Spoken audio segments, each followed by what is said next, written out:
Hello and welcome to episode 303 of Retro Encounter, RPG Fan's weekly podcast of many topics. I'm Mike Sollosi, and listeners, let me tell you, I am ready for some football. Because the professional football season in North America, the NFL, starts very, very soon, and when the NFL season is about to begin, you know what that means, a lot of fantasy football drafts. But because I have not played fantasy football in several years and never want to play it again for mental health reasons, I have instead channeled my energy into fake, weird video game RPG drafts, all on this podcast, the fourth of which we are doing today, all about the Persona series. But let's meet everyone else in my fantasy league right now, starting with Hilary Andreff. Hi, everyone. And Peter Triezenberg. Hello. And making his triumphant return to the podcast after a hiatus of about, I think, 4 or 5 years, Neal Chandran. Hey.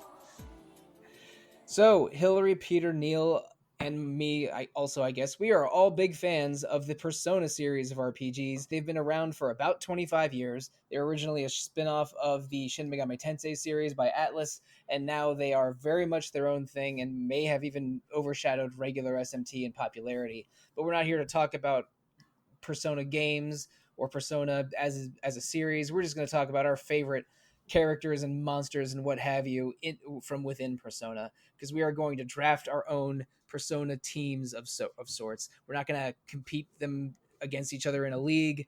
We're not going to make a trophy case for all of them unless you want to on your own time. That's fine.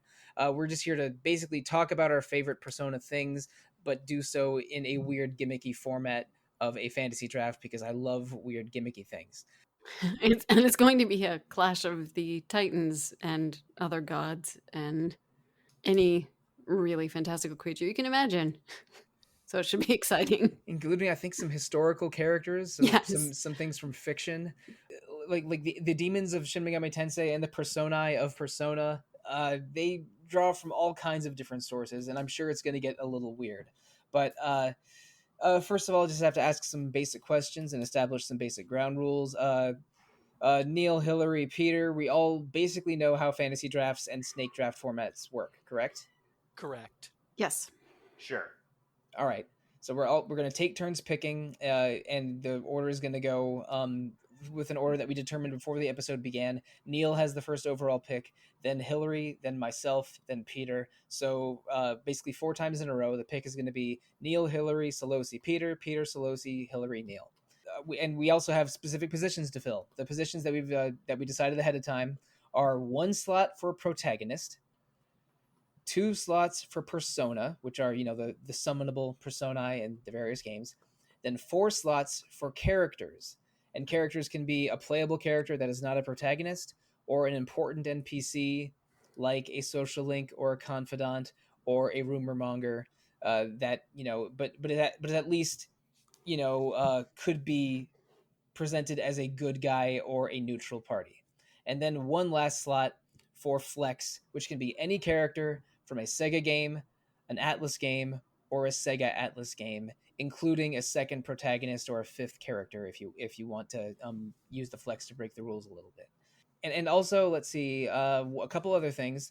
The characters of Maya and Tatsuya from Persona 2, and also Aigis from Persona 3, can be protagonists or characters. So you could draft all 3 of them as characters, and then draft the and draft Narukami and have a team of 4 protagonists on it if you so manage to do that. And also, one last thing, when you draft a character that is playable, they sort of come with their persona. So if you draft Joker in your protagonist spot, he comes with Arsene. You don't have to draft Arsene separately. All the playable characters come with their base persona. Does everyone follow the rules? Mm-hmm. Sure. Sounds good to me. Okay, do we have any questions going forward, or can we just start with the draft? Let's get started. All right. Well, Neal, you have the first pick, and you can draft in any position order you want. So who is pick number 1 of the Retro Encounter Persona Fantasy Draft? I am going to start with my protagonist.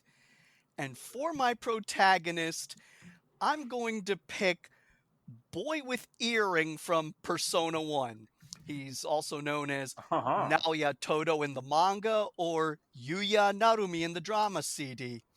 And here's why I pick him. His dominant arcana is Emperor, which means he has a whole bunch of strong personas, and he has solid compatibility in other arcana. He can also use one-handed swords and machine guns. He has a wide range of contact skills to communicate with demons, and though he is a blank slate protagonist, he seems to have a personality that draws people to him.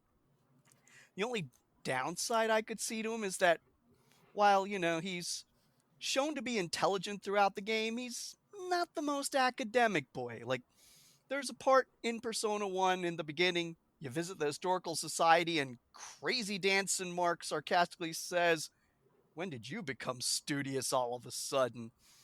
But at the end of the day, it's his versatility and natural leadership skills that make him my protagonist pick. Well, all right. I can tell you there was no danger of me picking Boy with Earring on my draft board. So maybe you could have saved this pick for later.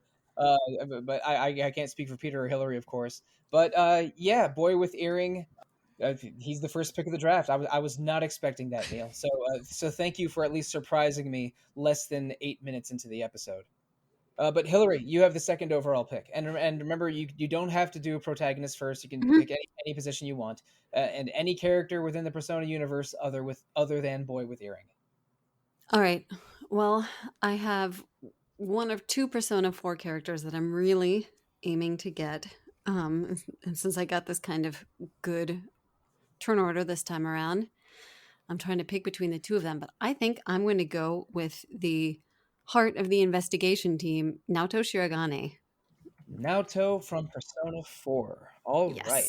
So let's talk about Naoto. Late game edition, really interesting persona that could complement the team really well. And outside of battle, I really couldn't think of many other Persona characters that would be as helpful as Naoto. Naoto might be the cleverest person on that team because let's be real, the investigation team is full of some dummies. We need at least one person who knows what they're doing. Yeah, extremely likable cast of characters, but not the most academically gifted, let's say. But Naoto, being a very smart detective type, focuses the investigation. For a while, I think she suspects that you're the ones doing the murders until she basically figures out every part of the mystery other than the supernatural part before she joins you. Just a really strong, likable character overall. I love Naoto. Mm-hmm. So and also Naoto learned, like, I think her skills change a little bit in the Vita version, but she learns a bunch of different elemental skills and mind charge and like Amigadola spells. It's a pretty strong loadout. Yep, she's got a little bit of versatility. Right on. So it is my turn, and I was briefly terrified that Hilary was going to pick my person because Hilary, you said you were choosing between a couple of Persona 4 people, and on the off chance that my first pick was one of them, I am going to seize him right now. I am drafting my boy Kanji Tatsumi. Yes, you're correct. Very good. I love Kanji. He is a big tanky idiot who has a complex about his feminine side because he was always more comfortable talking to boys than girls. He likes things like arts and crafts and making clothes, and that gives him a personality that sort of overcompensates for masculinity. But like him going through that struggle and befriending the protagonist and just being a completely lovable, hilarious goof the whole game while being a very nice physical character in combat, who also is basically a Mataru Kaja machine, at least towards the end game. Mm-hmm. I love Kanji. I would have been a little disappointed and upset if someone else got him. So on the team he is. I feel like he's one of those people everyone would have liked to have. Yep. All for different reasons. Yeah. I mean, if someone else tells me Kanji is their favorite Persona 4 character, we immediately have something to talk about. I got like no complaints here. Oh, definitely. I mean, like I said, I could relate to him and his struggle in many ways in my own life, but that's another lengthy discussion for another time. I also feel like he'd be one to really unite the team and kind of, encourage and inspire. Also, we should mention his weapons are found objects. So a lot of them are folding chairs. Sometimes they're shields. They're blocks of wood. I think in Persona Q, his final weapon is like an ancient gravestone, which is just kind of badass. He's kind of like Joaquin from Shadow Hearts Covenant. I was going to say, this is a trend. Yeah. He Also, basically my turns favorite into the Undertaker. Yeah. Also, my favorite I was character in thinking that. pro wrestler too. They use anything as a weapon. Oh yeah, if they're if it's if foreign objects are allowed, then they can get pretty strange in pro wrestling, like street fight matches and whatnot. But okay, we are not here to talk about WWE or AEW. We are here to talk about REPFD, and it's Peter's turn. You get Peter. You have the end of the first and beginning of the second round, so 2 picks in a row. Okay. So I'm gonna lock in my protagonist first. Because I really want the P3 main character on my team. The male one, who either goes by Makoto in the animated films or Minato in the manga of Persona 3. And the reason I'm picking Minato / Makoto is that I love his design. I've always found like the blue hair, school uniform, and headphones look to be like really appealing. Orpheus is one of my favorite Persona designs in the whole series. Just the whole puppet that plays its own strings thing. It really fits thematically with the plot of Persona 3, and it's just one of those character designs that I just have always vibed with. There's a reason he's my icon on the site and has been for many years. So I really wanted to lock them on my team. I mean, no arguments here. The Persona 3 main character was sort of my introduction to Persona because I tried to play Revelations and Eternal Punishment many years ago and couldn't get into them. But then when I finally tried Persona 3 in the early 2010s, it began my lifelong obsession. And and like him walking through Tatsumi Island and having to sign his name into the dormitory with such an ominous conversation is sort of what the beginning of Persona is to me, and it's a really iconic, great design. Oh, it sets the tone so well. Mm-hmm. But similar to Boy with Earring, P3 Boytagonist can equip any weapon, at least in the PS2 versions of the game. So how do you vision Minato? What's his equipment kit? Generally speaking, I kept Minato with swords through the entire game, and tend to outfit him with a pretty wide, a pretty good rotation of different elemental spells, and generally, spec for magic as far as a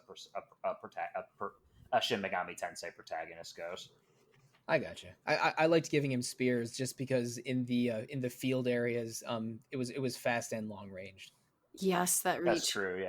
Yeah. I didn't really think about stats on this weapon until you get to like the ultimate ones that give you +10 to something. But Peter, you have another pick to go right away for the start of round 2. How are you going?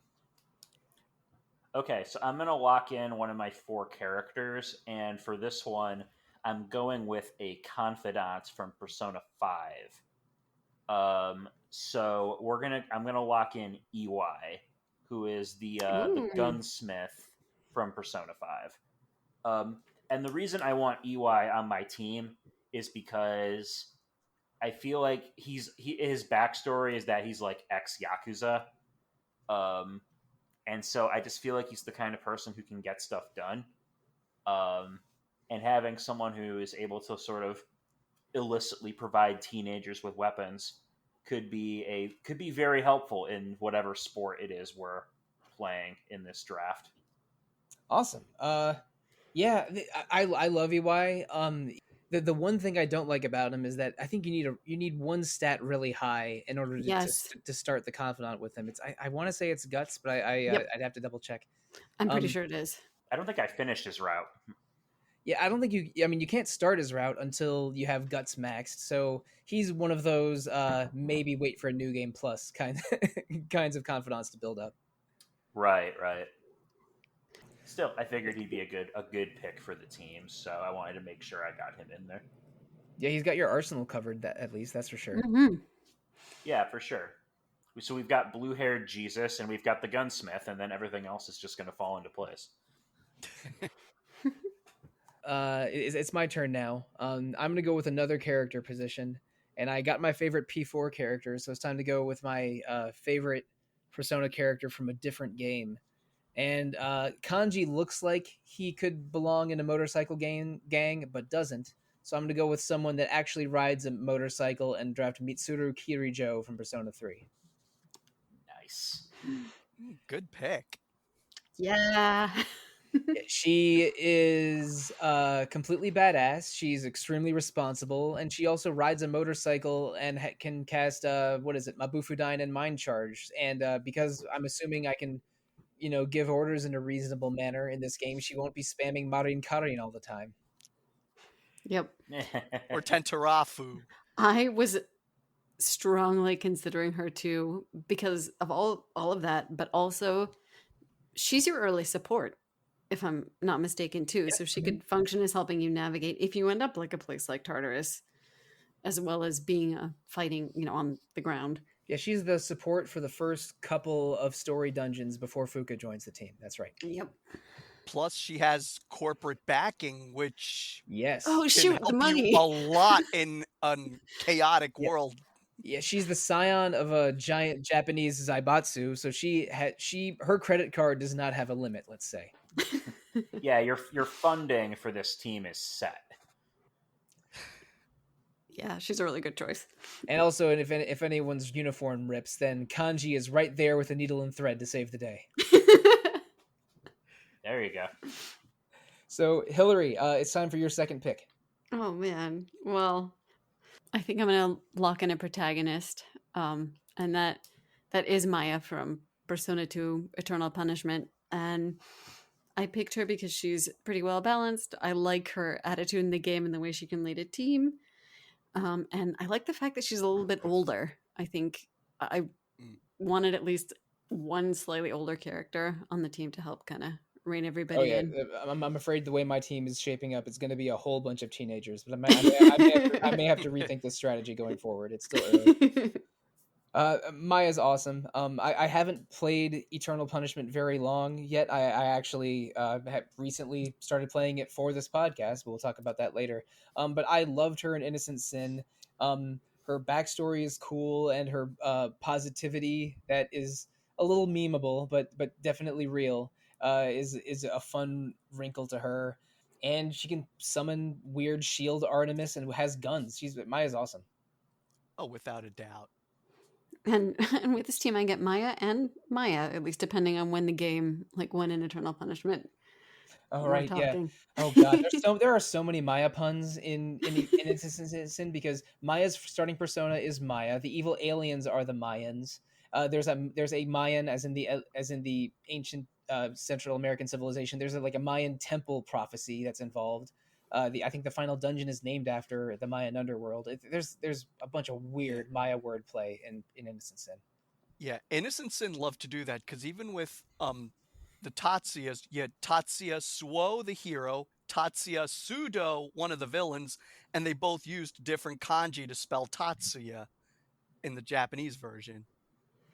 Yeah, and also Tatsuya's persona, which is I think it's not Vulcan. Is it Vulcan? Yeah, no, I think yeah. Tatsuya's it was Vulcan, his first one. Yeah, his first persona starts fires, but Maya's persona shields and protects and extinguishes fires, which goes into their backstory a little bit as well. There's a lot of really cool symbolism in Persona 2, and you can listen to those Persona 2 Innocent Sin episodes from September 2020 if you want to hear a very in-depth discussion on that game.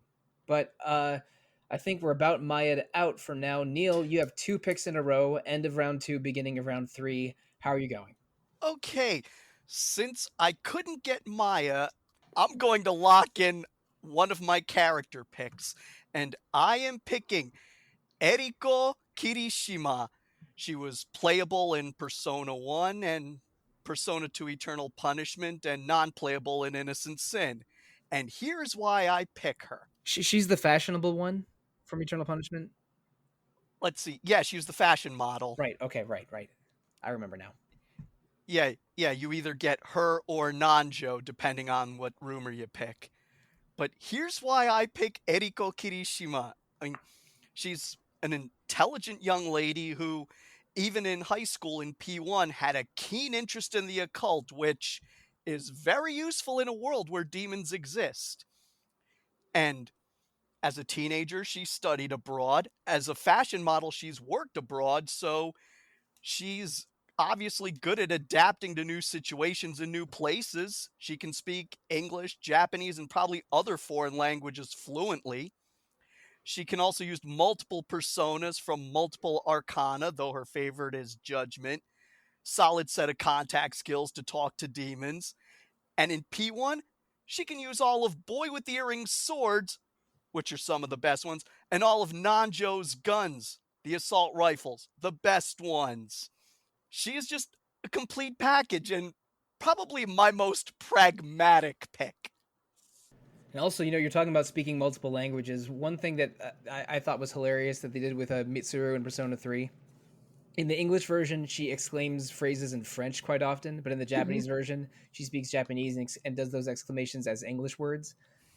And they did the exact same localization choice for one of my favorite 3DS games, Bravely Second, with the character Magnolia, like speaking random French outside her English in the localization, but in the original Japanese, speaking Japanese with random exclamations of English, which is it's weird to see play out, but I was very tickled that Persona 3 and Bravely Second made the same localization choice, but that's a little separate from the conversation. So, Eriko, she's a really cool lady. I thought she is in one scene in Innocent Sin, and when I played Innocent Sin, I ended up looking up half the Persona 1 cast just because I was morbidly curious, and I really like Innocent Sin and do not like Persona 1 much, but she's one of the cooler ones from that cast. I totally agree.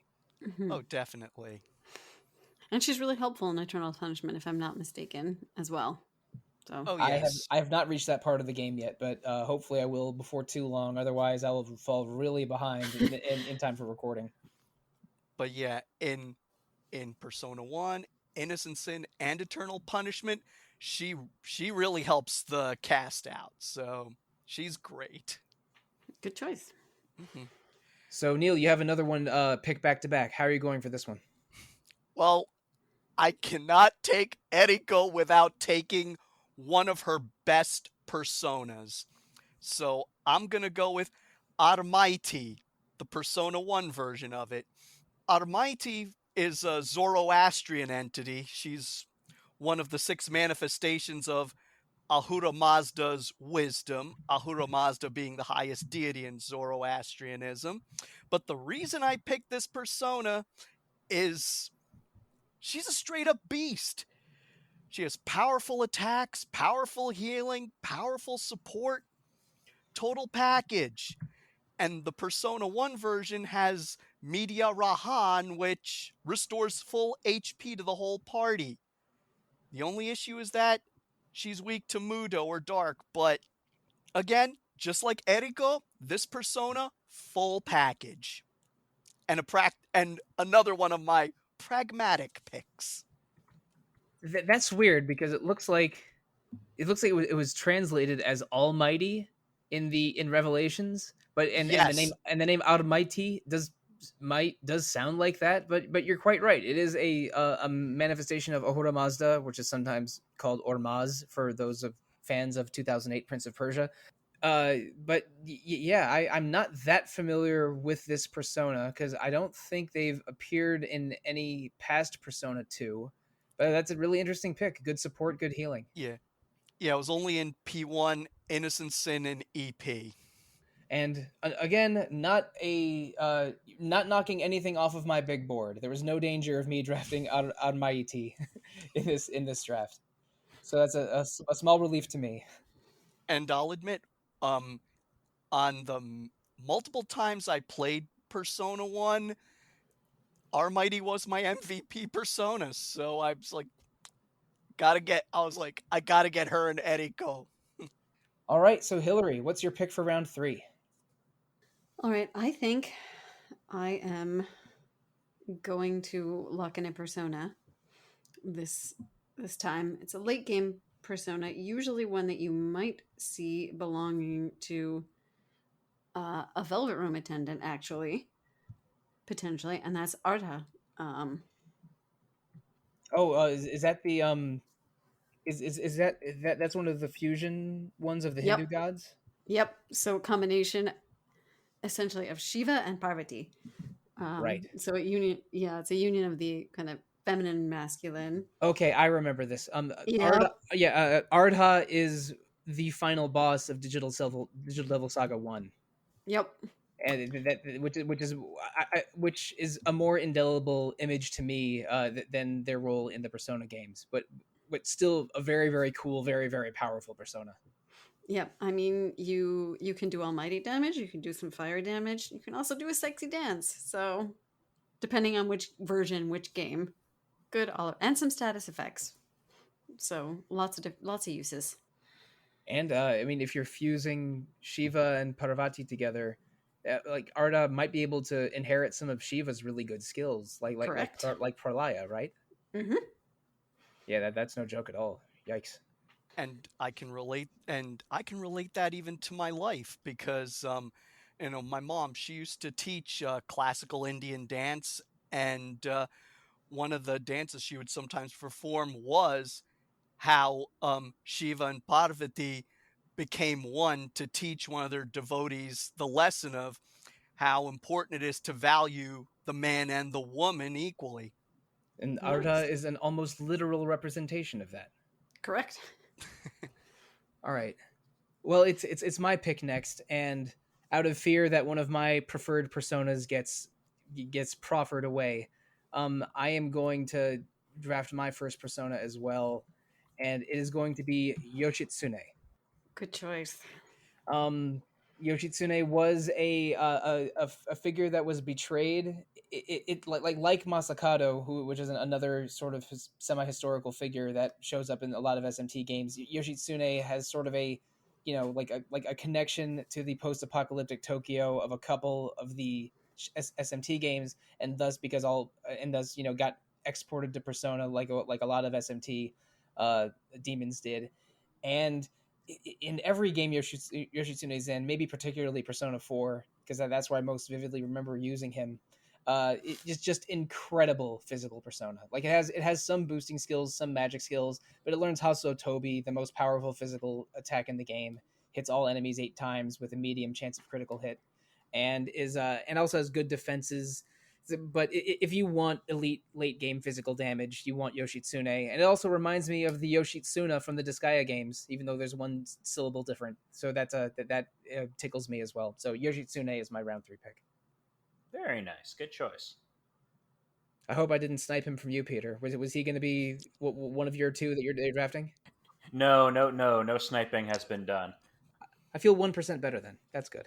I've only gotten one character sniped sewed up, and I'm not going to tell anyone who it is, just so that you can all feel guilty. Oh, Rats. Hey, I had 2 of my picks sniped already, which is yeah, but you're more good natured than I am. I definitely have had 1 pick sniped, but it was something I was going to save for a later round anyway, so I can't be that upset. If I wanted them that badly, I would have picked them. Picked them. I won't say I will. I'll keep it gender neutral. And the 2 picks that got sniped, I knew there was going to be a fight for them. So yep. Let's see if Peter's going to start any fights with his next 2 picks. What you got for round 3? Okay, so I don't know if I'm going to cause any fights with this one, but one of my Persona picks I want to lock in is Thor. Round 3 is all Personas, and I find that very interesting. So let's talk about Thor. Yeah, so Thor is one of my staples in the Persona in the Shin Megami Tensei series in general.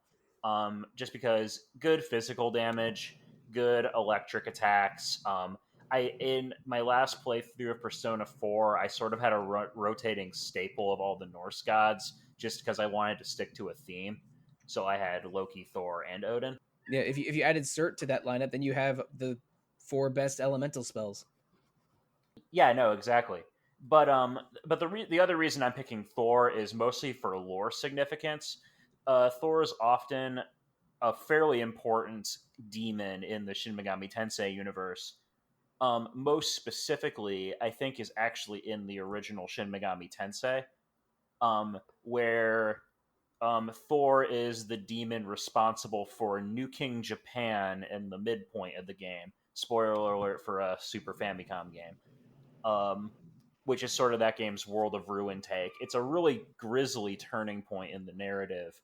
And it's just, I find it really interesting that of all the demons they chose to do that, they made Thor standing in for an American general, which, again, just the symbolism in these games I find really fascinating.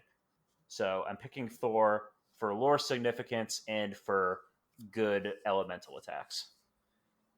Cool. And I mean, I haven't played any of the older Shin Megami Tensei games before the PS2 era, but I can vouch for Thor having a very important, interesting role in Nocturne. I finished that game for the podcast a few weeks ago. Nocturne too, yeah, 100%.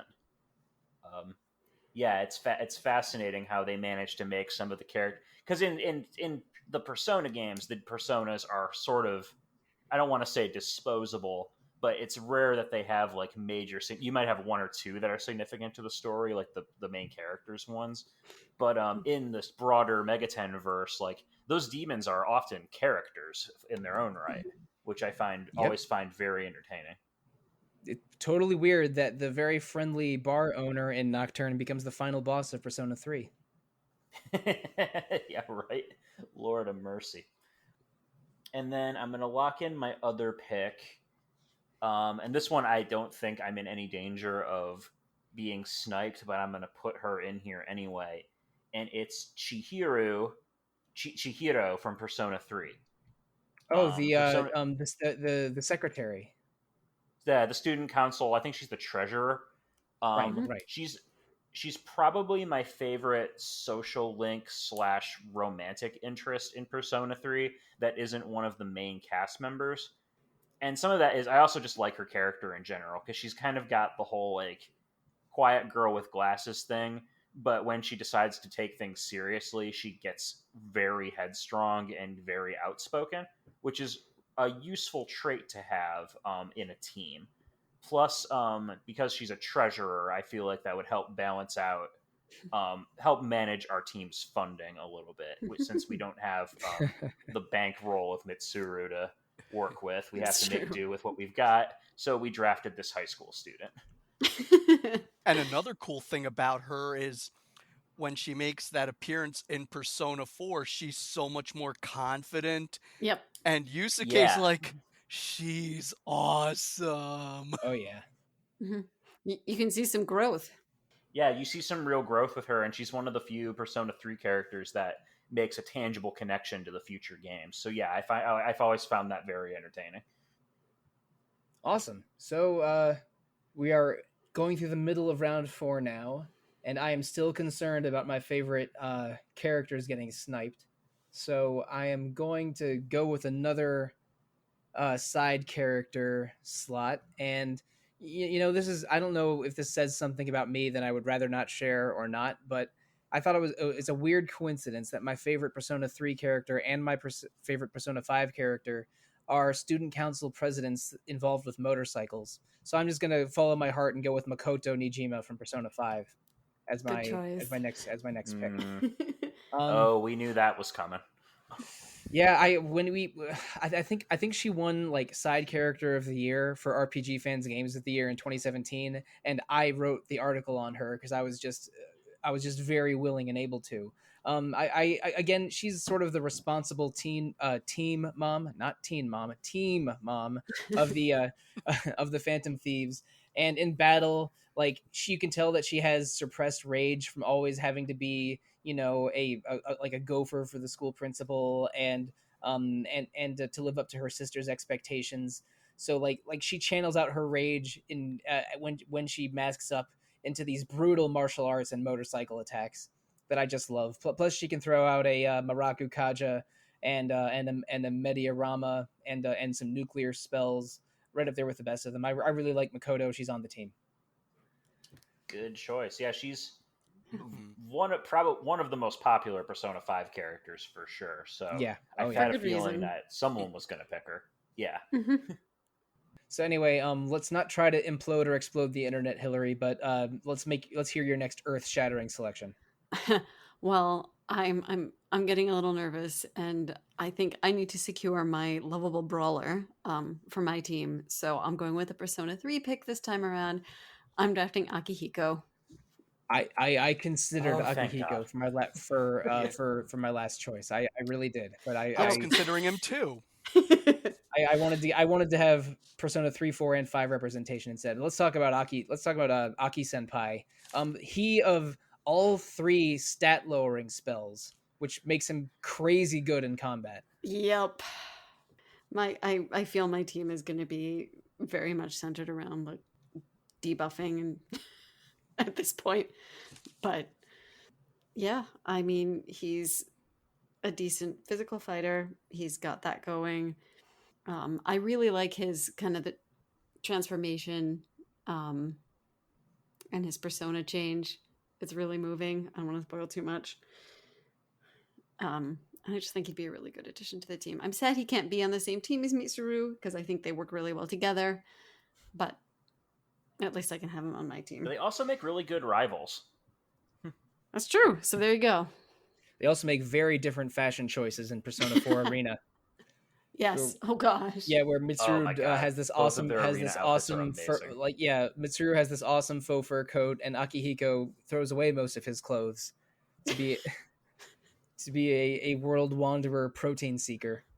I was gonna say to just wander off into the woods because that's what it seems like. Ooh, this is getting saucy. I like it. And also, I think he's the best dating option in Persona 3 Portable. Yeah, I can see that. Let's face it, the boy options in P3P are kind of lacking. I think that like Ken is terrible, but the other two are pretty good. At least they're dating social links, but it's more like one of them has a hard time limit, one of them is a child, and one of them is not available because canon love interest. Well, all right. Maybe we want to load those 3 love interests into a canon, but we have to move on with the episode. Neal, who is your pick for round 4? Okay, this is one of my out of left field picks, but for my second character, I'm going to pick rumor monger Nekomata from Persona 2 Eternal Punishment. Wait, is that a Lucky Cat statue or something else? Oh no, it's late in the game. You find a Nekomata hiding out in the Kuzunoha Detective Agency's bathroom, and she becomes one of the rumor mongers. Okay, I have not gotten that far yet, certainly, but that's kind of great. Anyway, I'll admit she could be a problematic pick for me since I am somewhat allergic to cats, but out of all the rumor mongers in Innocent Sin and Eternal Punishment, she's the only one I'm aware of that's a demon. All the other rumor mongers are humans.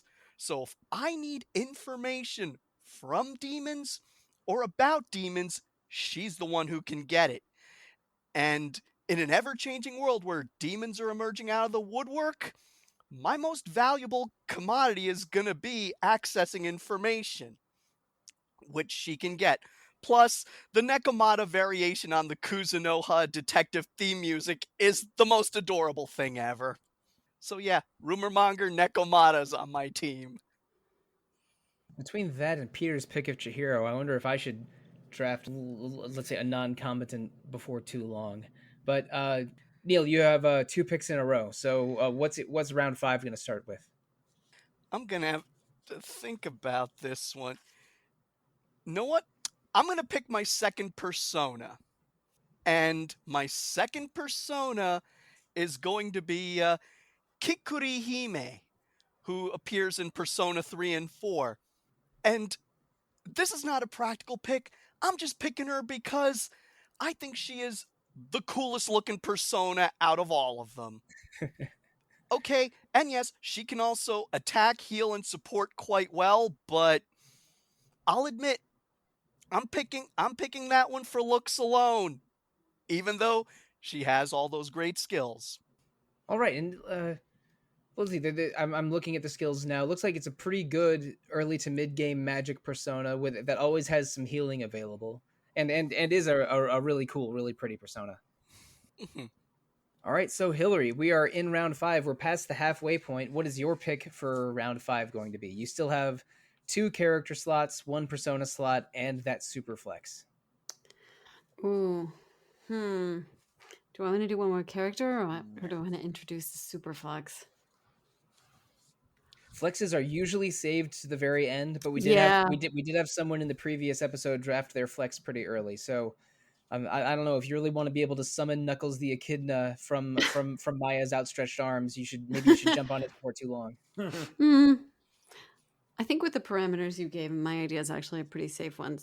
So I'll do another character. I think this may be my last Persona 3 character, but he's a very good boy, and no reason for drafting him other than he's a very good boy. Very useful, kind of like late mid game, at least for me when I played Persona 3. And his persona is Cerberus, which is always cool. It's Koromaru. I love Koromaru. The funny thing about him is you think, oh, he's a dog. He's probably not very strong. Maybe a bit of a gimmicky character. It's like, no, he has Masuku Kaja. He has the best available fire and darkness spells in the game. He's not a very good attacker, but is somehow like a top 3 magic user in Persona 3, which is a little strange. A magic user. Yeah. Yep. I thought for sure Mr. Evokers for Dogs was going to lock him in. So this is I'm living. Yeah, for this. yeah. My Twitter handle is named after Koromaru. I'm sorry. Don't apologize. If I wanted them that badly, I would have drafted him earlier. So I can't get that upset. I can get a little upset, but I can't get that upset. And the loyal dog has been an important staple in other Megami Tensei games. Like in the first Shin Megami Tensei game, the main character's dog, Pascal, manifests itself into Cerberus late in the game. So, hey, dogs rule. And yeah, but that's the weird SMT Cerberus that looks more like a lion, right? Mm-hmm. Yeah, and that Cerberus is sort of its own character with an SMT. Well, Koromaru draws from a more literal interpretation of the Greek Cerberus as being a 3-headed guard dog, but has them as Dobermans, which is a cool visual choice. Mm-hmm. Yeah, I used to have a Doberman, so his story is loosely based off of kind of like a little folk story in Japan, right? About a very loyal dog. Not a folk story, a non-fiction story. Oh, right. Yeah, it was Hachiko, the Shiba Inu, that right. I thought it was an Akita. Oh, was it? Maybe Hachiko was an Akita, but Koromaru was a Shiba Inu. But anyway, Hachiko was a dog that loyally waited for his master to come home from work every day at the bus stop. But his master died while at work one day, and then Hachiko waited at the same train stop for something like weeks or months before passing. And then now there's a statue of Hachiko at the train station where she waited. And and Koromaru's story is a little bit like that. He was the dog of a priest that died, and so he watches over the priest's grave and ends up manifesting persona powers to fight off shadows going after the priest's spirit, which is badass. That's great. He's protecting him. When I said folk story, I didn't mean to misspeak and imply it was fictional. I just kind of meant like larger than life. Yeah. Definitely larger than life. Definitely worth discussing on the podcast. I don't know when we did a Persona 3 episode, like 5 years ago or maybe longer. I think I'm not sure if we discussed the Hachiko Koromaru connection or not, but it's one of those great just bits of trivia connected to Persona 3. Yep. Okay, now it's my turn to pick, and truthfully, I was going between a couple characters because I'm drafting my 4th character right now, and one of them was Koromaru. There was a danger of me picking Koromaru right now if you hadn't Hilary. Ooh, but in that case, you're making my job a little bit easier, I guess, because now it's just one less thing to choose from, and I am going someone that can, like Mitsuru, can be a support character or a combatant. Because I'm drafting Baofu from Persona 2. Ooh. Baofu is an internet savvy rumor monger in Innocent Sin, and then joins your party in Eternal Punishment. He is a real shady looking man, I think in his 40s. I think he's 32. He is an In the old-looking game. 32. Okay, he is an old Yeah, 32. yep. He is a JRPG 32, which is basically making him 52. Right? Um, Man, I was considering Baofu.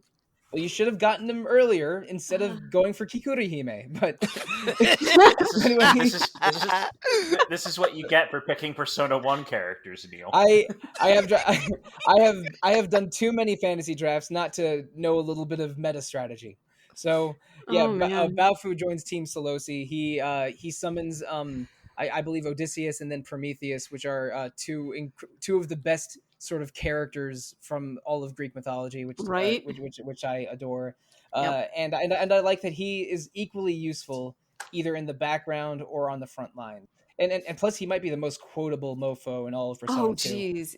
Enjoy him as he trolls the rest of your party. I shall. I shall. I am excited to get the most out of Baofu as I continue Persona 2 Eternal Punishment this month. But my 4 character slots are taken up. But Peter still has 2 characters, a persona, and a flex left to go, and gets 2 picks in a row right now. So, Peter, what is your move? Yeah, so I am going to lock in both my other characters. My first character pick is I'm going to lock in Junpei from Persona 3 with the asterisk that Vic Mignogna has to be yeeted into the sun first. Okay, Junpei either with his original Japanese voice or a replacement English voice performance. Yeah, we can just get Bryce Papenbrook to voice him. That dude's not busy right now, right? But no, yeah, Junpei is one of my favorite Persona 3 characters, which makes his, again, like with Full Metal Alchemist and Edward Elric, it's a little hard to go back to nowadays. But I love Junpei so much because he's all of the Persona 3, 4, and 5 all have like a jokester character who joins the party right away. Like you have Junpei, you have Yosuke, and then you have Ryuji. And if Yosuke is like the hard bottom of this trash pile, but Junpei has a legitimately sweet emotional arc out of all the characters. The moment when his persona transforms is like legitimately one of the saddest scenes in the game. And he genuinely matures over the course of the story, which is something that I just find really compelling, since a big chunk of Persona 3's plot is about these characters not only growing up and facing their futures, but also coming to terms with the concept of mortality. And plus, he's just a dumb jock who has a baseball bat, and I feel like that has practical applications. And I thought it was a really cute choice for when Persona 4 Arena Ultimax happened, that they made him a Little League coach, which is just a very, very it's not as amazing as Yukari becoming the Pink Ranger, but pretty good. It is a wholesome character choice. So yeah, Junpei manages to escape from the black hole of suckiness that is the first Persona party member character. So I'm gonna put him on my team. And then my other choice is going to be Futaba from Persona 5. Because Persona 5 fanbase, we need to have a talk. I will not take this worst girl heresy from a fanbase that decided that Kawakami was acceptable. Oh, come on. Who hates Futaba? I don't know. I've met people. Okay, that's fair. Yeah, so Futaba is the trash goblin inside all of us, and I love her for it. She's one of my favorite characters in the game. She's very computer savvy. Again, I feel like this has practical applications, even though I don't really know what game we're playing. But you know what? We're going to make it work. Sure, she doesn't want to go outside and has crippling social anxiety, but that's why Junpei and Chihiro are on the team to drag her outside by the shoulders. So, see, I did put some thought into this. So I'm putting Futaba and Junpei on my team. It seems like you also put some thought into putting Junpei and Chihiro together. Yeah, right. Well, someone needs to be the team mom. I have 2 team moms with Mitsuru and Makoto, But Futaba is not team mom material, but she is like her navigation skills are awesome in Persona 5. I think they just expanded what the navigator could do. She saved my life in the final boss. Like, I would have wiped, but I had a very well-timed Futaba intervention. Yeah, I believe it. Like they made the navigator character more powerful with each game going 3, 4, 5, and Futaba has all kinds of crazy stuff she can do as your sort of sideline character. Plus, I just like that her persona is a UFO. Like, that's just really fun to me. I also am a big fan of her collection of Phoenix Ranger Featherman R action figures. Yeah. Yep. Yes, you would. Fair. You would be. Naturally. Of course I would. Speaking of course I would, it is my turn to make the next pick. And my 3 remaining positions, because we are in round 6 now, are protagonist, my second persona, and my flex. And I'm trying to think of which of those positions is under the most threat. And it's not protagonist, because of the other 3 each of you already has picked one. And only one of my one of the 3 protagonists I want got picked, but I think that's safe. My persona is a toss-up, but there are so many hundreds of personas over the course of these games. I'm sure I'll be able to pick something I like. So I'm going to go slightly out of the box and draft my flex right now.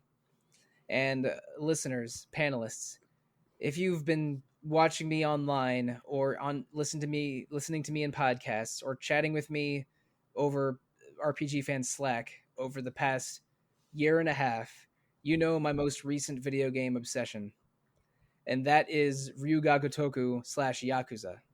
So I am drafting someone to be the true chaperone of this team, the true protector, who will not let a single thing happen to these goofy teenagers plus one 32-year-old man. And so I am drafting Kazuma Kiryu. Oh, good choice. From the Yakuza series. Well, I think we all just lost. Pack it up, go home. Yeah.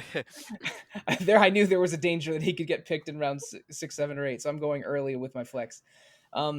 He's like comically stoic and do-gooder. He's a former Yakuza, just like your boy EY, and he always seems to be, rescuing his former Yakuza clan or protecting children. Like literally, part of Yakuza 3 is like stopping bulldozers from knocking down an orphanage.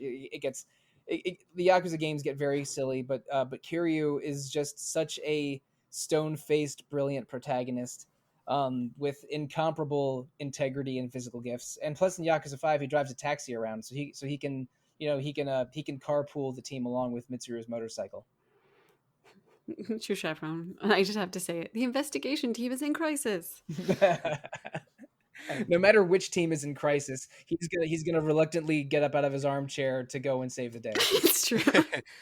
And all I was thinking was, with him and Baofu on your team, considering both of them have ties with organized crime syndicates and having high friends in low places, you got all that underworld covered, bro. You're the most well-connected team so far, I think. Well, I got the demon rumor monger, though. Yeah. Baofu would be a little bit, probably a little uncomfortable out of place hanging out with these teenagers. So now Kiryu and Baofu can be they can spend some time together, so they can hang out as adults once in a while. Yo, let's go to the bar.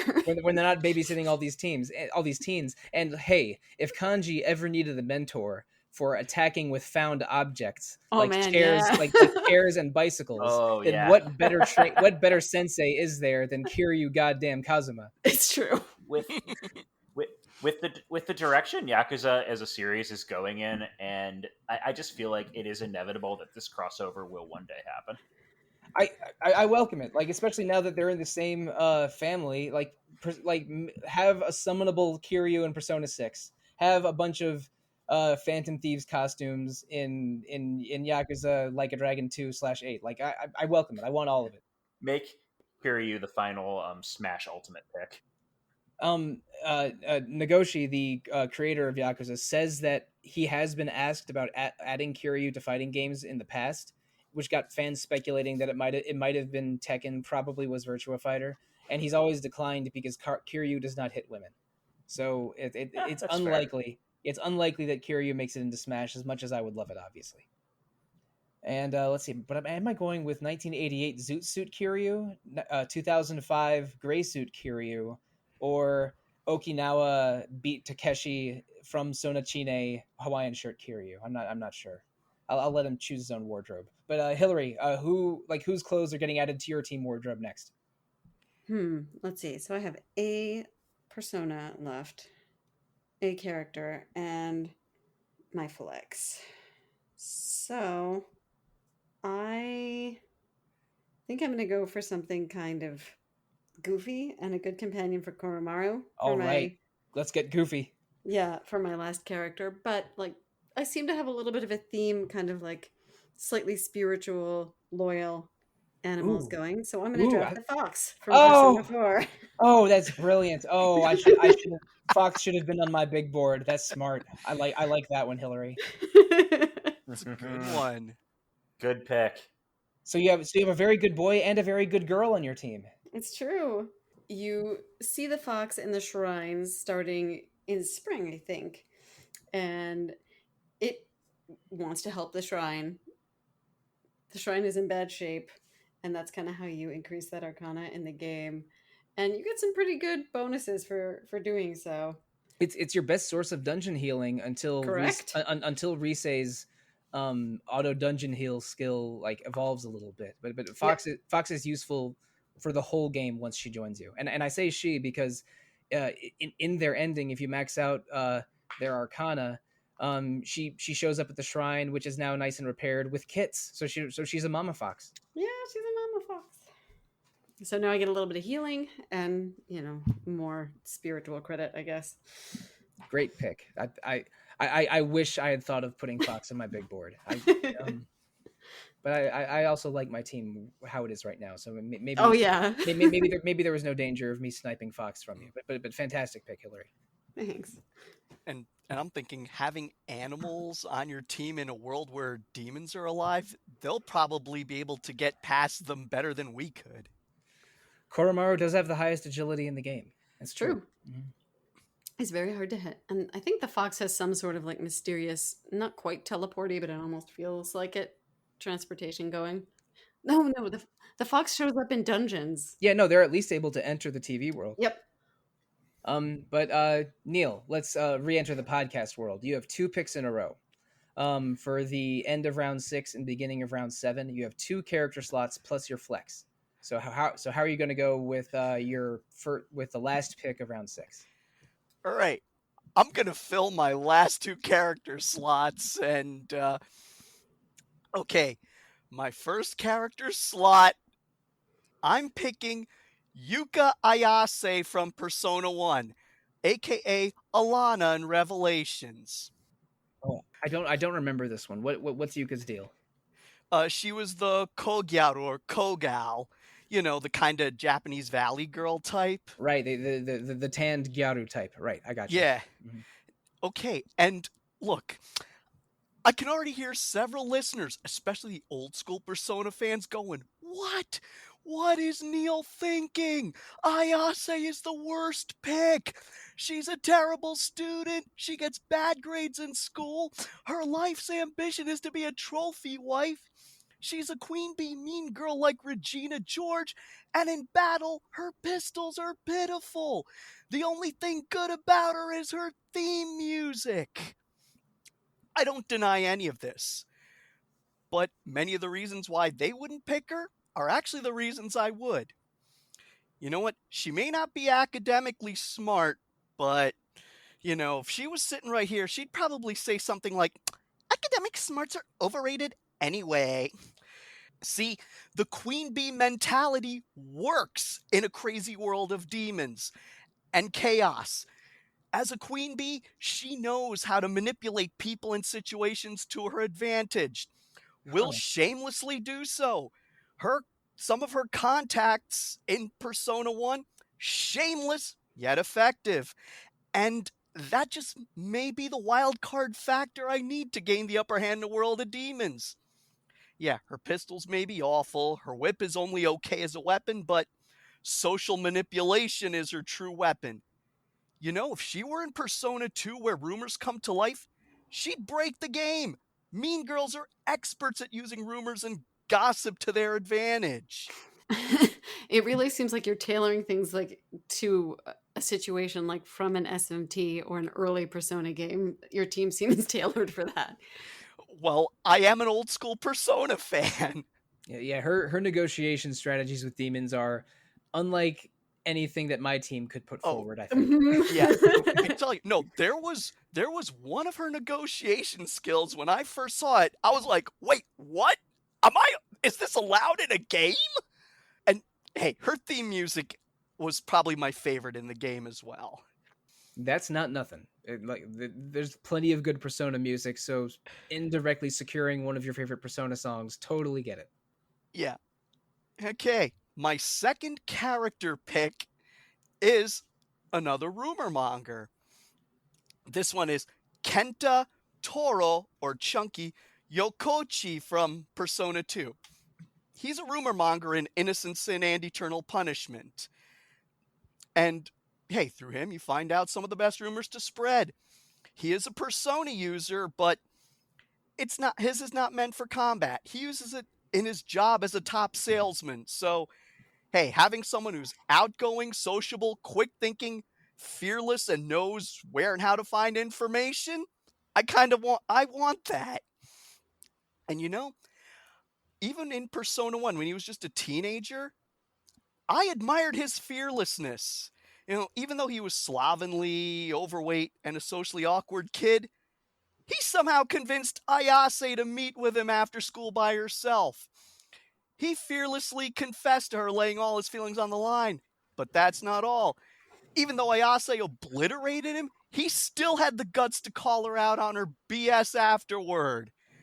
Wait, so he's the guy that summons Mara in the manga? And in the Snow Queen quest of Persona 1. Right, okay.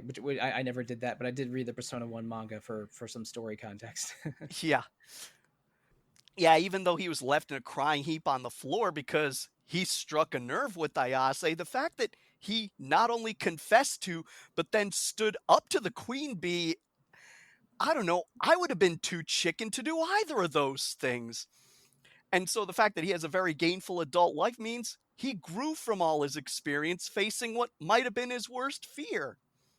And yeah, while Ayase still probably wouldn't give him the time of day, because let's face it, Toro is still, big dude and not exactly good looking by her standards, she would at least respect or acknowledge that this dude has hustle.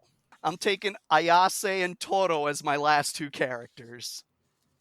All right. So, Hilary, you have one Persona slot and your flex position left.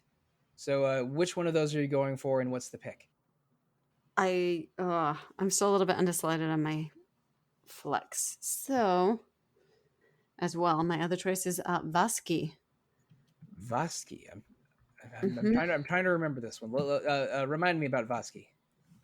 Traditionally, Vasky is a pretty primordial figure from the turning of the Milk Ocean early on in Hindu legends. They allowed the Devas and Asuras to bind him to a mountain to churn the butter, to churn the nectar of immortality. And unfortunately, because Vasky's a serpent, some poison got into the Milk Ocean, which is kind of a problem for creation. And so Shiva swallowed the venom traditionally. So very, very powerful kind of primordial persona, usually late game, and also connected to my other persona pick, which I thought was kind of fun, and adding a few more options in terms of skills and elements. Okay, now I remember. I did a quick search online to remind me of what Vasky looks like, and I do know Vasky because Vasky is also a boss in Digital Devil Saga, which is a preview of how my next pick is going to go.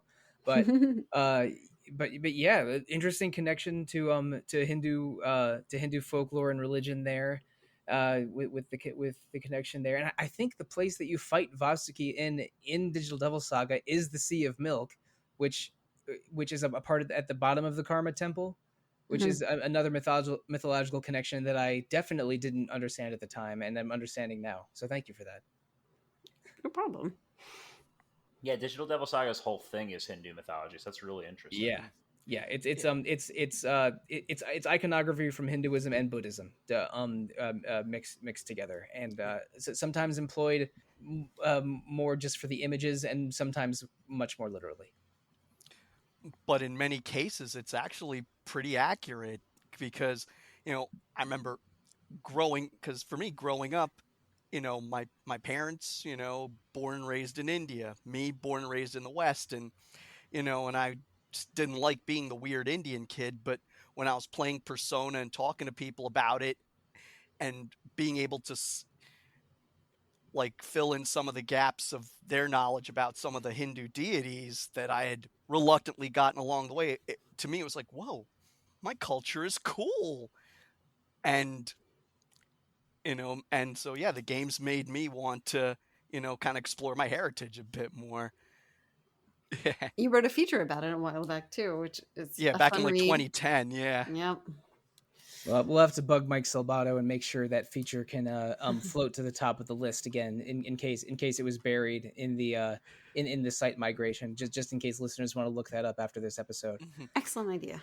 So yeah, Persona, it's a series that can change lives for the better. Aw. But speaking of drafting personas, I'm gonna go with my final Persona pick here as well. And in the previous round I drafted Kiryu, so this round I think I'm going to draft Koryu. Koryu is the golden dragon or yellow dragon of that's part of Chinese folklore, in which I think it's usually called Huanglong, and is sort of in the Su Ling, which is 4 mythological divine beasts, each representing one quadrant of the heavens. Koryu is the dragon of the center, and in the Persona games, you fuse it by you summon it by fusing the other 4 Su Ling. And in Digital Devil Saga, probably my favorite non-Persona Atlas game, you have to fight the 4 Su Ling as an end game side quest in order to fight Koryu, which is a very challenging boss that has a set pattern, but it's a weird, difficult pattern. And but in the Persona games, it's usually at the end of the Hierophant social links.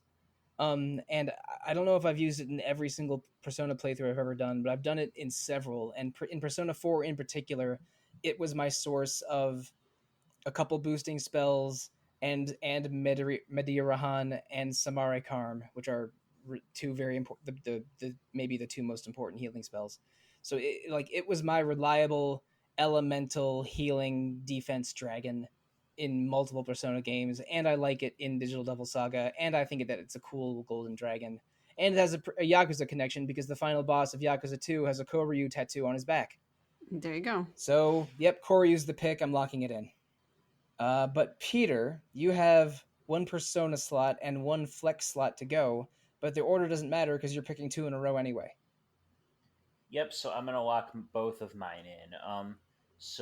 My final Persona slot is going to be Thanatos from Persona 3. Okay. Mm-hmm. Thanatos is my favorite. A very plot important Persona in that game.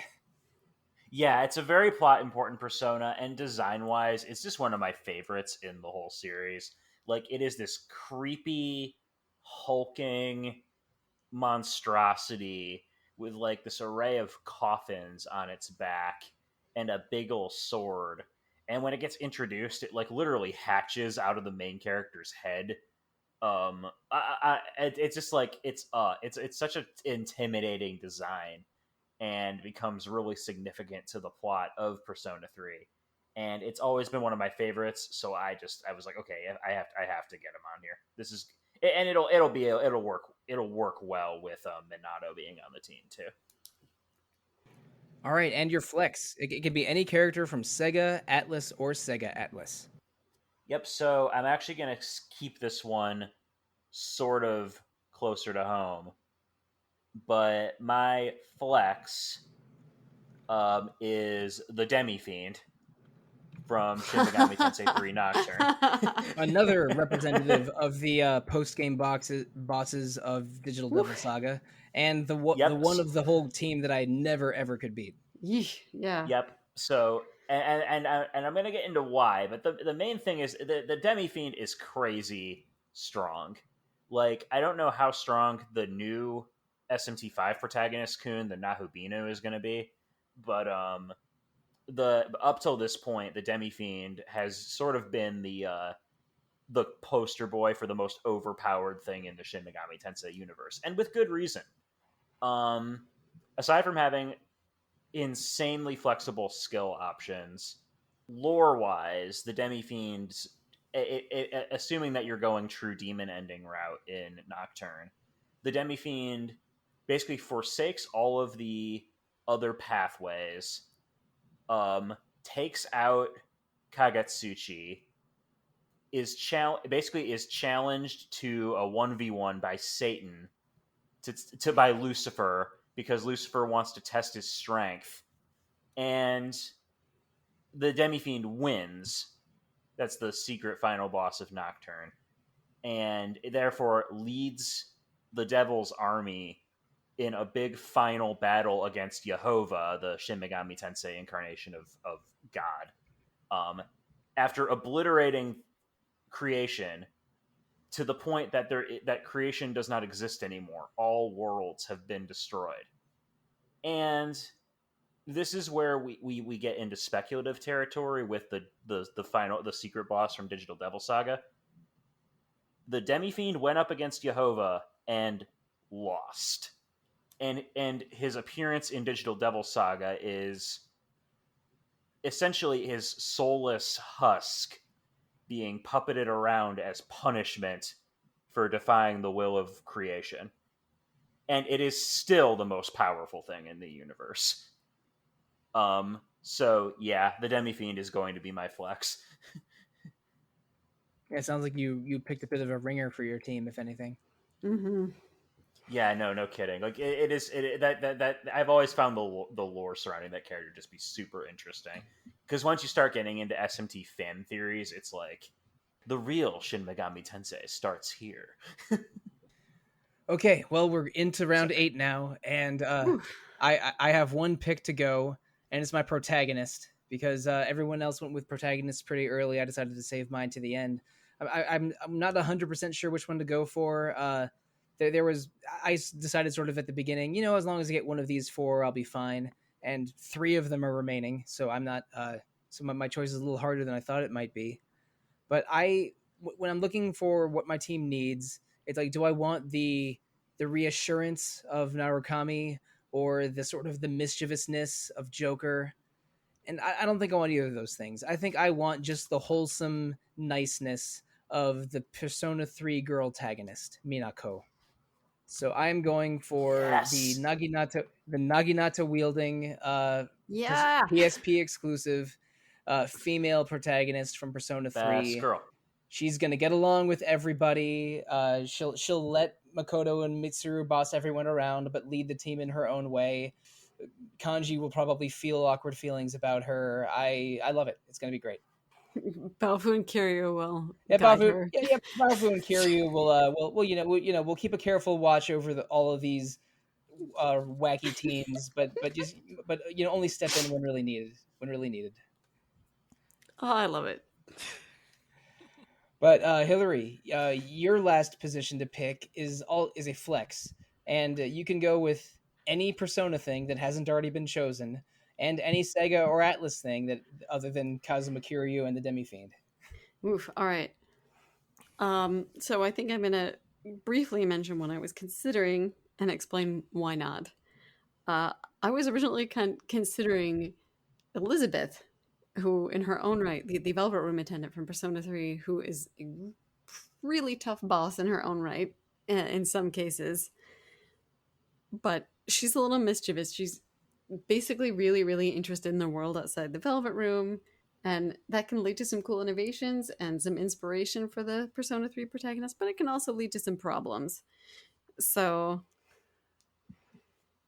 I decided to go, rather than the creative, kind of more fun route, I decided to go the more kind of loyal, steadfast route and go with Ichiban, the protagonist of Yakuza Like a Dragon, because Oh, I feel like yes. he and Maya would be great and inspire everyone, keep everyone together and safe. And my team is going to lead and win with their powers of charm and heart and banding people together. I love the Yakuza representation in this draft so far. Love it. And they have Koromaru and the fox to help win people over too. So It's impossible to dislike Ichiban playing through that game. yeah. He is such a goofball, so lovable, cares so much about his friends, and he loves Dragon Quest and gangsters. So and he's over 35 years old. So naturally, I love everything about this character. He'll also somewhat be the adult of the group. Help Oh, Maya out do you in really that way want a little him to bit. be? Do you really want him to be the adult of the group? I would say leave Naoto in charge of this group for the responsible decisions. Even Well, though she yeah. she might technically be the youngest one, other than your animals. That's true. She'll influence him. Hopefully. He's not the best decision maker, but he has way more than enough heart to make up for the lack of brains. There you go. Yeah, I'm relying on Naoto to be the brains of my group. Have you played much Yakuza Like a Dragon yet? A little bit. I'm just getting into it. But Oh I like it a yes. lot. Oh, please keep me updated over messages, please. Okay. And if you need anyone to explain the almost incomprehensible shareholders meeting minigame, I got you. All right. Yeah, spoiler alert, there's a shareholders meeting minigame. I'll definitely do that. Okay, so Neal, most Yakuza protagonists are unavailable to you, but otherwise you have almost the entire world of Sega and Atlas to be your flex pick and the final pick of the entire draft. So what is your choice? The world is my oyster. I'm dithering between two picks. One of them is very pragmatic, and the other them is more kind of gut feeling. You know what? I'm gonna go for my gut feeling pick. It's Mice Triumph from Thousand Arms, an Oh, Atlas RPG. Oh. your old forum Oh. avatar. And I changed back to it on the site and everything, because wow. grinning mice is, well, hey, that's kind of my image. So it'd be kind of crazy for me not to, pick my image. So is Thousand Arms an Atlas game? I don't even remember. Yeah, it was published by Atlas. All right, then it fits. I just know it was a late era PS1 game, but I couldn't even tell you who the developer was. It was Atlas and Red Company. All right, and I haven't played very much Thousand Arms, so you'd be able to tell this better than I could, Neal. But there's a bit of a connection here because in both Persona and Thousand Arms, your relationships with people you can date affect the more powerful tools that you can use in battle, essentially. That is correct. With Thousand Arms, depending on how much affection Mice has achieved with one of his many female companions, they will imbue power into the weapons as he forges them. Right, and each one of them is a different elemental or different weapon type, right? That is correct. Right. So yeah, exactly. He's a blacksmith, so he knows how to forge weapons. He's probably also physically strong, because you need to be physically strong to be a blacksmith. He's good with a sword, powerful swords, and I like that he's a shameless flirt. And I might need that, try and gain favor with any of the female demons running around the way Ayase might try and gain favor with the male demons. Also, so I can tell that you have played a rogue in Dungeons and Dragons Right. at least exactly a what couple, I was thinking. at least a couple times. I never played Dungeons and Dragons, but then again, in Wintermore Tactics Club, my favorite character in that game was the rogue. There you go. And for fun, would you like to hear my pragmatic pick that I turned down? Sure. What was the unofficial 33rd pick of the draft? It was going to be Ren from Phantasy Star 3. Oh. Because I figured he has muscle, because he's a super powerful cyborg. He also offers a cooler and more objective counterpoint to the hotter tempers that could flare up. Plus, Phantasy Star 3's version of Ren transforms into vehicles. Oh, yeah, I've only played Phantasy Star 4, so I know that Ren, who's awesome. But yeah, that Ren turning into like a lunar lander sounds pretty cool. So Neal's team is going to flirt its way out of problems, and my team is going to charm its way out of problems with the power of heart and bad decisions. Hey, and I have two rumor mongers, don't forget. Yeah. I have a rumor monger and a wealthy heiress and a former Yakuza who is somehow involved with all the Yakuza. But my flex pick, if it wasn't going to be Kiryu or Ichiban, because I thought about Ichiban a little bit, was probably going to be a Skies of Arcadia character, and probably Vice, just because I don't know, the eye patch monocle and fighting with two cutlasses, and he would get along great with all the people on my team. That was my consideration. Peter, do you have an alternate pick if you hadn't gone Demi Fiend?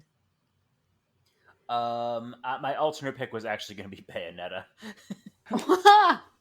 Well, fly me to the moon, River. Looks like we're done with the draft and the podcast. We will line up all the teams and announce them together at the very end. But we have to come up with team names first. So think about what your team name is going to be over the next couple minutes while I do some housekeeping. Listeners, thank you so much for joining us on this Persona draft that also explored some different corners of Sega and Atlas that I weren't even aware were part of Sega and Atlas at the time. But it was a lot. These draft episodes are a lot of fun. We're going to do more of them eventually. I don't know exactly which series or when it'll happen, but they will happen because they're fun and basically result in us discussing 32 to 40 characters or entities from different RPGs, which is as good a gimmick as any for a podcast. But coming up next week, we are doing another gimmicky episode that we are doing our fourth Retro Encounter quiz show. 4 contestants enter, 1 leaves. We haven't finished recording them yet, so I don't know who the champion is, but we will eventually crown a champion for the 4th Retro Encounter quiz show, and you'll hear all about it next week. And but after that, we have some more Persona headed your way. We're doing 2 episodes on Persona 2 Eternal Punishment, a sequel of sorts to our Innocent Sin episodes from last year, but they are coming later this month. I have to play much more of that before I'm ready to record, so you know exactly what I'm doing over the next 72 hours or so when I'm not working for local government. But also after that, we have all of October planned out. We're going to do 2 episodes on Cosmic Star Heroine, the 2016 or 2017 indie RPG for a lot of developed by Z-Boyd Games. But we also did an episode with the 2 developers of Z-Boyd Games about a year and a half ago when Cthulhu Saves Christmas came out. So we're well acquainted with Rob and Bill from Z-Boyd, and we have a lot more Z-Boyd to discuss in October. But listeners, if you want to reach out to us to talk about Persona or quiz shows or Cosmic Star Heroine, the best way to do so is email. You can email us retro@rpgfan.com. You can also comment on RPG Fans message boards, visit our Facebook page, our Instagram page, our Twitter page, our Discord server, our YouTube channel, our Twitch channel, something streaming every day on Twitch, stuff happening every day in Discord. There's many ways to interact with RPG Fan, and I suggest you try all the ones you are interested in. RPG Fan also hosts 3 other fine podcasts in addition to Retro Encounter. There's Random Encounter every 2 weeks about randomness, Rhythm Encounter every 2 weeks about RPG music. We recently realigned the Random and Rhythm schedules, so they're posting on alternate Mondays. So on every Monday, you'll have an episode of Random Encounter or Rhythm Encounter entering your podcast feed. But in addition to those 2 in Retro Encounter, there's also Phoenix Edge, our partner podcast, usually every week, usually hosted on YouTube, and about a wide variety of RPG-flavored topics. You can review Retro Encounter and those other 3 on Apple Podcasts, Google Play, Spotify, however podcast listening venue you choose. Give us all the feedback. We love feedback. But before we give our social media and sign off, it's time to name our teams and present them to the world one final time. Has anyone figured out their team name? I have. Hit me.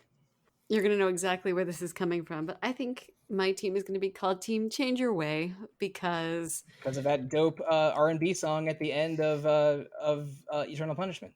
Yep, it's Maya's theme song, and since she's my protagonist, that works out. And it's just, I think, a good theme for pretty much all the characters I drafted. The idea that you can make a change, it's not too late.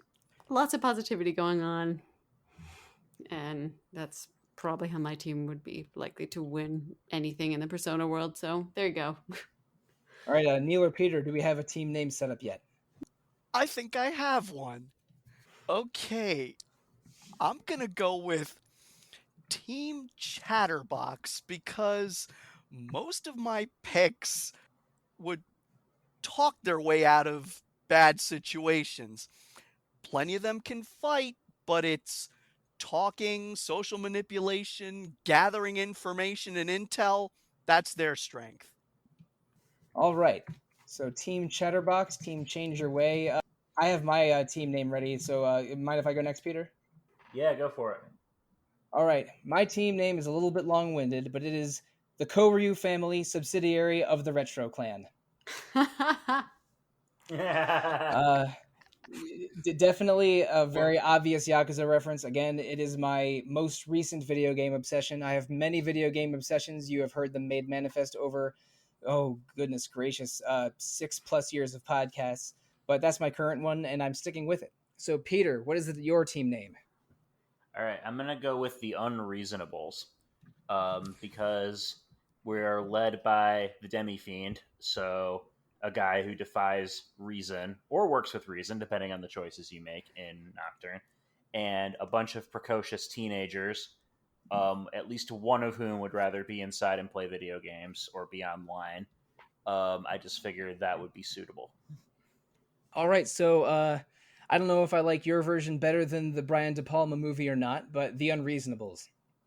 So, listeners, let's tell you the results of our 4-team draft for the Retro Encounter Persona Fantasy Draft. First, we have Team Chatterbox, headed by Persona 1 protagonist Boy with Earring, and alongside him are Eriko from Persona 1, Nekomata from Persona 2, Yuka from Persona 1, Kenta from Persona 1, Armaiti the Persona, Kikurihime the Persona, and Mace Triumph from Thousand Arms. Then we have Team Change Your Way, led by Maya from Persona 2, Naoto from Persona 4, Akihiko from Persona 3, Koromaru from Persona 3, Fox from Persona 4, Ardha the Persona, Vasky the Persona, and Ichiban Kasuga from Yakuza Like a Dragon.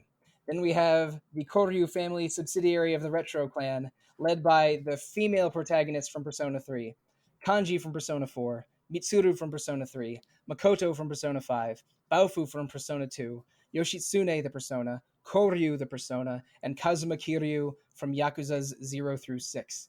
And finally, we have the Unreasonables, led by the male protagonist from Persona 3, Iwai from Persona 5, Chihiro from Persona 3, Junpei from Persona 3, Futaba from Persona 5, Thor the Persona, Thanatos the Persona, and the Demi-Fiend from Shin Megami Tensei 3 Nocturne.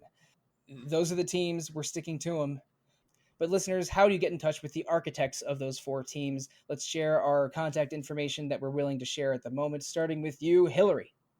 All right, the best way to reach me is Discord, and I'm EP Fire there. Now, Peter. The best way to reach me is Twitter. You can find me at I Have Fury. Now, Neal. All right. Email is nealch@rpgfan, nealch@rpgfan on Discord, and for the industry folks, PR@rpgfan.com. All right, and listeners, if you want to reach me, the easiest way to do so is via Twitter. I am at The Real Monsoon most of the time, named after an old created character in Soul Calibur 4, and also at Evoca for Dogs, other times named after one of Hilary's characters originally found in Persona 3. You can also find me on the RPG Fan Discord as Monsoon Mike. So that's the draft. The first league matchup is this Sunday, so make sure all of your picks are in by Saturday night. Thank you, good night, and good luck. 無慈悲な言葉だけが